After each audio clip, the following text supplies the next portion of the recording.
Varicose veins కి సరైన చికిత్స కోసం సంప్రదించండి ఎవిస్ హాస్పిటల్. నమస్తే రమగారు. నమస్తే జయ. రమగారు, మనకు కార్తీక మాసంలో వచ్చే పౌర్ణమికి చాలా విశేషం ఉంటుంది కదండి. అట్లా మరి ఈ మాసంలో వచ్చే అమావాస్యకి కూడా అంతేనా? ఈ రోజు ఏం చేయాలి అసలు? అమావాస్య నాడు ప్రత్యేకంగా చేసేది ఏమీ లేదు. అమావాస్య నాటికి 30 రోజులు పూర్తవుతాయి. కార్తీక 30 రోజులు పూర్తవుతాయి. అయితే ఈ అమావాస్య వెళ్తూ ఉండగానే పాడ్యం వస్తుంది కదా. అవును, దాన్ని పోలి పాడ్యం అంటారు. అమావాస్య నాటి సాయంకాలం నుంచో లేదా అమావాస్య వెళ్తూ ఉండగానో పాడ్యం నాడు కుదరని వాళ్ళు అమావాస్య నాడు ఆఖరి దీపాలు పెట్టుకుంటారు. ఇది ఏమిటంటే నీటిలో దీపాలని వదిలిపెట్టే కార్యక్రమం చేస్తారు ఎక్కువగా. పోలిపాడ్యమికి ఒక ప్రత్యేకమైన కథనం కూడా ఉంటుంది. కార్తీక పురాణంలోనూ చెప్పబడుతుంది. పోలి స్వర్గారోహణ. ఈ పోలి అంటే ఏమిటో తమాషాగా ఉంది. పోలమ్మ అమ్మాయి పేరు. పోలాలు పెట్టుకుంటారు. పోలేరమ్మ మీద నుంచి పెడతారు కదా. ఆ ఇంట్లో ఆఖరణ పుట్టిన పిల్లలు, లేక పుట్టిన ఆడపిల్లలు, చచ్చి బతికిన పిల్లలు, వాళ్ళకి పోలి పేర్లు పెడతారు. పోలి అని పిలుస్తారు. ఎంతమంది కనపడతారో ఆ పోలాలు, పోలమ్మ ఇలా. అయితే ఈ పోలి కథ చాలా వింతగా ఉంటుంది. ఈ కథ చెప్పుకుని అక్షింతలు వేసుకుంటారు, దీపాన్ని పెడతారు. ఏంటంటే ఇప్పుడు నెల రోజులు మనం కార్తీకం శుద్ధంగా చేసుకుంటారు ప్రతి వాళ్ళు కూడా. అవును, మిగిలిన ఏవి దానాలు ధర్మాలు అవి ఇవి చేసినా చేయకపోయినా పొద్దున్నే స్నానం, దీపం. ఊర్లలో ఉండే వాళ్ళు ఏం చేస్తారు, చెరువుకి వెళ్ళి స్నానం చేసేయటం, చెరువు కట్టుని దీపం పెట్టేసుకోవటం. వెళ్ళేటప్పుడే పట్టుకెళ్ళిపోతారు వస్తువులు, నూనె, దీపం, ప్రమిదలు, ఒత్తులు పట్టుకెళ్ళిపోతారు. దేవాలయాలు ఏవైనా చెరువు గట్టునే ఉంటే స్నానం చేసేయటం, ఆ తడి బట్టలు పెడిచేసుకుని సూర్యుడికి అర్ఘ్యం ఇచ్చేసుకుని దండం పెట్టారు. అర్ఘ్యాలు ఇంకా సూర్యోదయం కాదు, ఓ దండం పెడతారు రాని సూర్యుడికి, దీపం పెట్టేసుకుంటారు ఆడవాళ్ళు. మగవాళ్ళు అయితే సంధ్యావందనాది కార్యక్రమాలు చెరువు గట్టనో నదీ తీరానో అలాగే చేసుకునేవాళ్ళు. బావి దగ్గర స్నానం చేసి వచ్చే దారిలో ఉన్న దేవాలయంలో దీపం పెట్టి వచ్చేసే పద్ధతి కూడా కనపడుతుంది. ఈ ఊళ్ళల్లో చిన్న చిన్న పల్లెల్లో దేవాలయాలు అవి లేని వాళ్ళు ఏం చేసేవాళ్ళు, సమీపంలో ఉన్న నదీ తీరాలకు వెళ్ళిపోయేవాళ్ళు. వెళ్ళక్కడ నివసించి నెల రోజులు దీపం పెట్టుకొచ్చేవాళ్ళు. తెల్లవారుజామునే 4-3 గంటలకల్లా బయలుదేరి వెళ్ళిపోయి అప్పుడు ఏముంది 6ంటికి పడుకునేవాళ్ళు. సాయంత్రం 3ంటికి లేవడం ఏమీ కష్టం కాదు. అవునవును. ఈ వెళ్ళిపోయి 3 గంటలకల్లా వెళ్ళటము, స్నానం చేయటము, దీపారాధన చేసుకోవటం, తెల్లవారేసరికల్లా మళ్ళీ ఊళ్ళోకి వచ్చేసేయటం. దూరంగా ఉన్న నదీ తీరాలకు కూడా ఇలాగే వెళ్ళేవాళ్ళు. తీర్థాలకు వెళ్ళటం ఇదొక విధానంగా వెళ్తుంది. ఇప్పుడు కూడా మనం అలాగే ఇంచుమించుగా చేస్తున్నాం. మనకేంటంటే జనాభా పెరిగారు, జనావాసాలు పెరిగిపోయినాయి. ఈ నదీ నదాలు, చెరువులు, జామలు మనకేమీ లేవు. చెరువులో స్నానం చేస్తే ఏదో పిచ్చెక్కినట్టు ఉంటుంది. స్విమ్మింగ్ పూల్లోనూ వాటిలోనూ స్నానాలు చేయలేం కదా. భూ సంబంధమైన జలాలు కావు అవి, ప్రాక్టికల్ కుదరదు కదా. కాబట్టి మనకు పుష్కలంగా స్విమ్మింగ్ పూల్స్ ఉన్నప్పటికీ మన ఊళ్ళల్లో కుదరదు. అవును, ఏదో ఇంట్లోనే స్నానం చేస్తాం. కుదిరితే ఏదైనా ఒక్కరోజు వెళ్ళి ఏ నదిలోనో ఏ చెరువులోనో చేస్తాం. ఇలా 30 రోజులు చేశాక, 30 అంటే రోజులకి 30 చెప్తాం. తిథులు అవో 15 తిథులు, ఇవో 15 తిథులు. ఈ 15 తిథుల్లో ఒకటి క్లబ్ అయిపోయి ఓసారి 28 రోజులే వస్తాయి, ఓసారి 29 రోజులు వస్తాయి. ఓ రోజు ఎలాగోలాగా లుప్తం అయిపోతాయి, ఎక్కడో చోట క్లబ్ అయిపోతుంది. ఇన్ని రోజులు పెట్టి ఈ అమావాస్య నాడు 30వ రోజుగా పూర్తి చేసుకుంటారు. చేసుకుని అమావాస్య నాడు సాగనంపకుండా పోలి స్వర్గారోహణ పాడ్యమి నాడు చేస్తారు. పాడ్యమి నాడు ఏం చేస్తారు, ఇట్లా తెల్లవారుజామునే, అదే లాస్ట్ దీపం. మన అరటి డిప్పలు దొరుకుతాయి కదా, అరటి డిప్పకి చిన్న చిన్న హోల్స్ చేసి, ఆ హోల్స్ చేయడం కూడా మా చిన్నప్పుడైతే నాకు తెలిసి ఈ మందు సీసాలు ఉండేవి చూడు, బాటిల్స్, టానిక్సే బాటిల్స్, వాటికి మూతలు రేకు మూత కదా, ఆ రేకు మూత ఇలా గుచ్చి ఇట్లా తిప్పితే ఆ డిప్ప కూడా వస్తుంది. అందులో ఆవు నేతిలో ముంచిన ఒత్తిని అందులో వేసి వెలిగించి నీళ్ళల్లో వదిలిపెడతారు. అవును, నీటిలో వదిలిపెడతారు.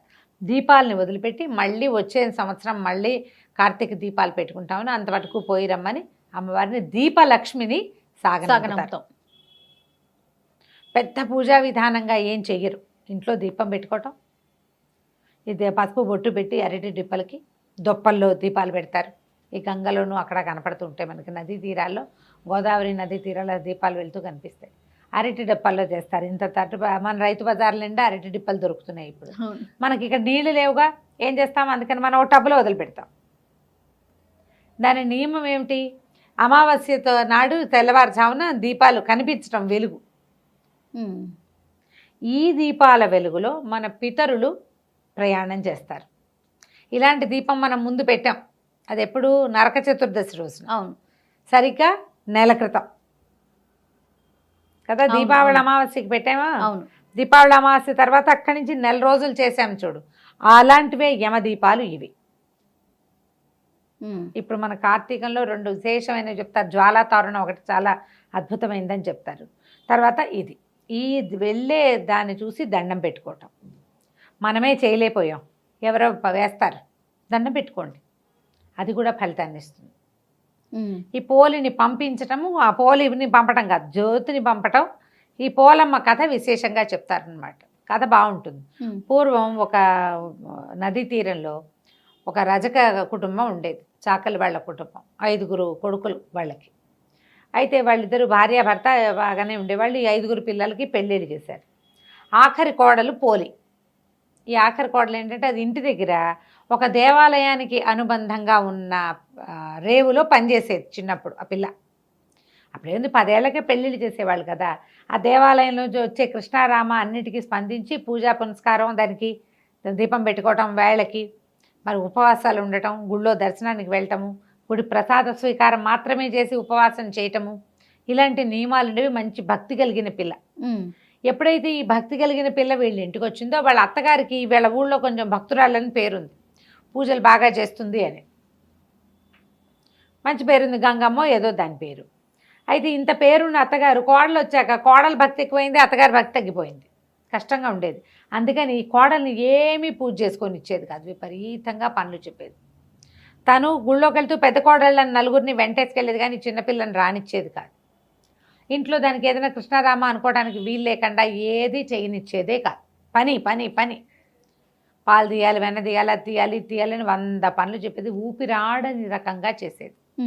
ఇవి ఎట్లా అంటే, సంధ్య దీపం ఇట్లా ప్రదోష వేళ దీపం పెట్టాలి కార్తీకంలో, సూర్యోదయానికి ముందు చేయాలి. సూర్యోదయానికి ముందు ఇంట్లోంచి బయటకు వెళ్ళనిచ్చేది కాదు స్నానానికి. పోనీలే సాయంకాలం దీపం పెట్టుకుందామంటే అన్నీ చేతి నిండా పనులు, ఇలాగే చేసేది. అయితే ఇలా కొంతకాలం గడిచింది. పిల్ల కొంచెం బాధగా ఉండేది, కానీ అయినా కూడా అది ఏం చేసేది, వాళ్ళ వాకిళ్లలో ఈ పత్తి చెట్లు ఉండేవి. కాయ కోస్తే అత్తగారికి తెలిసిపోతుంది.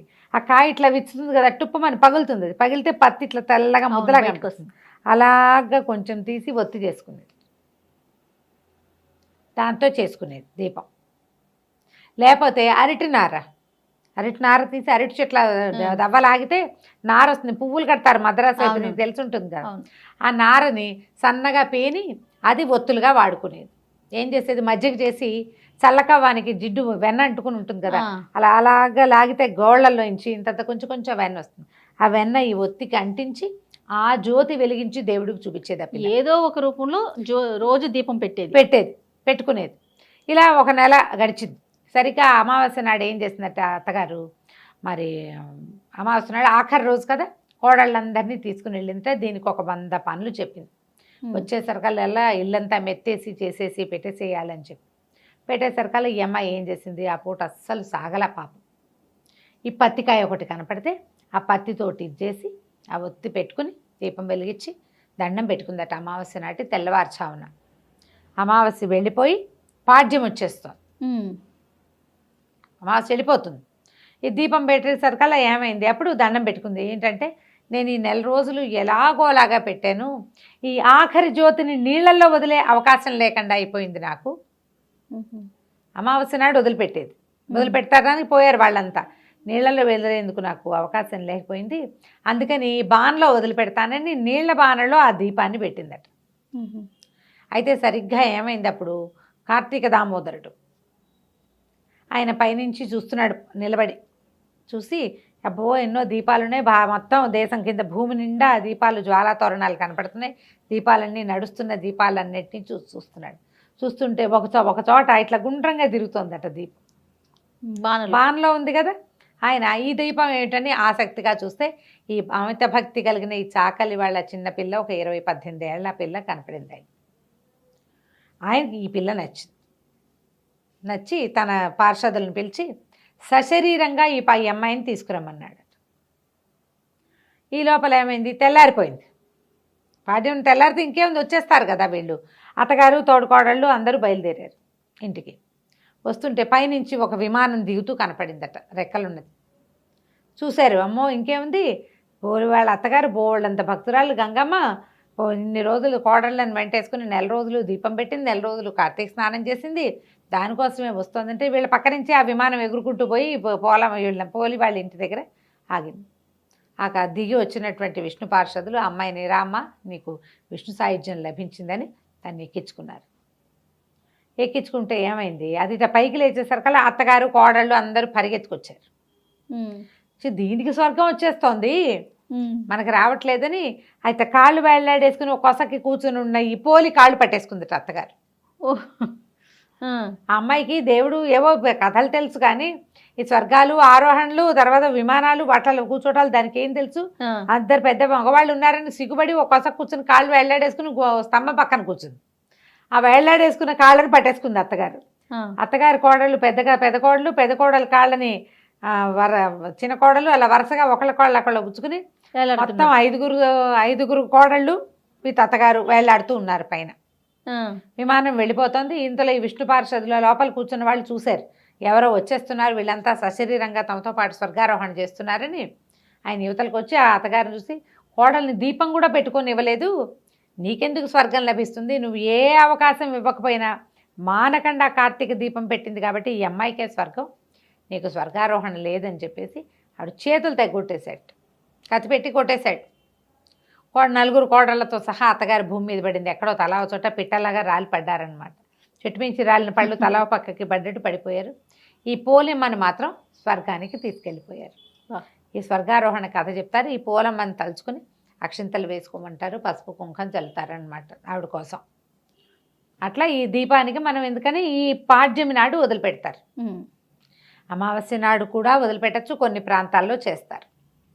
పోలి పాడ్యమి, ఖచ్చితంగా పాడ్యమి ఘడియలు వచ్చాకే అమ్మాయిని పైకి తీసుకెళ్లారు కాబట్టి ఈ పోలమ్మని తలుచుకోవటం. ఈ రోజున ఏం ఉపవాసం ఉండరు, ఎవరైనా ముత్తైదుకు బొట్టు పెట్టి ఏదైనా తాంబూలం ఇవ్వటం మంచిది. పాడ్యమి కేవలం దీపం పెట్టుకోవటం. మార్గశిర శుద్ధ పాడ్యమి, పోలి పాడ్యమి. మన కార్తీక శుద్ధ పాడ్యమి బలిపాడ్యమి లాగా ఇది పోలి పాడ్యమి. బొట్టు పెట్టి ఎవరికైనా ముత్తైదుకి తాంబూలం ఇవ్వచ్చు, రాజకులకు ఇస్తే మంచిదని చెప్తారు. పిల్లలు మనకి స్త్రీ వాళ్ళు తాకళ్ళు కనపడతారు కదా మనకు, మన పరిచయస్తులు, ఎవరికైనా బొట్టు పెట్టి తాంబూలం ఇచ్చి చీర రవికాయ ఇవ్వచ్చు. మీరు ఏదైనా ఇవ్వదలుచుకుంటే ఏది ఇవ్వదలుచుకున్నా ఈ రోజున ఇస్తే కనుక విశేషమైన ఫలితం లభిస్తుంది. ఆ స్వర్గారోహణ కథ వింటే మంచి అత్యద్భుతమైన ఫలితం లభిస్తుంది అంటారు. నమస్తే. నమస్తే.